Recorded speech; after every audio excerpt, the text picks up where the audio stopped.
আমরা কোরআন দিয়ে আজকে কোরআনের পরিচয় নিব। কোরআনকে জিজ্ঞেস করবো যে কোরআন তুমি তোমার পরিচয় দাও। আমরা কিছু প্রশ্ন করব, দেখবেন কোরআন অবলীলায় উত্তর দিয়ে দিচ্ছে। তো শুরুতে একটা কথা বলে রাখা ভালো, আমরা কিন্তু কোরআনকে আমাদের বাংলাদেশে কোরআন শরীফ বলি। কি বলি?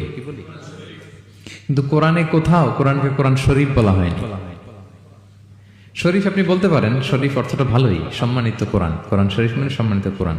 কিন্তু আল্লাহ তাআলা কোরআনকে কোরআন শরীফ কোথাও বলেননি।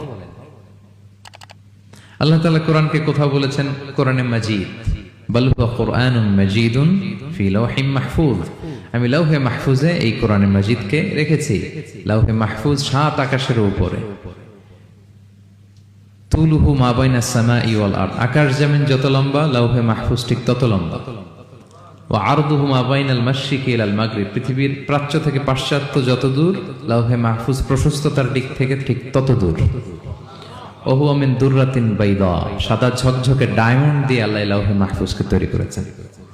এটা হচ্ছে কোরআনের বাড়ি 7 আকাশের উপরে। তা আল্লাহ বলেছেন বাল হুয়া কুরআনুম মাজিদ, কোরআনে মাজিদ বলছেন আল্লাহ, কোরআন শরীফ বলেন নাই। আরেক আয়াতে আল্লাহ তাআলা বলেছেন ইয়াসিন, তারপরে কি ওয়াল কুরআনিল হাকিম। তাহলে আরেক আয়াতে কোরআনে হাকিম বলেছেন, প্রজ্ঞাময় কোরআন, কোরআন শরীফ বলেন নাই। সূরা ওয়াকিয়ার আরেক আয়াতে আল্লাহ তাআলা বলেছেন ইন্নাহু লাকুরআনুন কারীমুন ফি কিতাবিম মাকনুন, এখানে বলেছেন কোরআনে কারীম। সূরা হিজরের এক আয়াতে আল্লাহ বলেছেন কোরআনে আযীম, ওয়ালাকাদ আতাইনাকা সাবআম মিনাল মাসানি ওয়াল কুরআনাল আযীম। নবী হে, আপনাকে আমি নিত্য পাঠনীয় সপ্ত বাক্য দিয়েছি আর কোরআনে আযীম দিয়েছি। তাহলে আল্লাহ বললেন কোরআনে মাজিদ, তিনি বললেন কোরআনে হাকিম, তিনি বললেন কোরআনে কারীম, কোরআনে আযীম। কিন্তু এগুলো সব থই আমরা কি বলি? কোরআন শরীফ।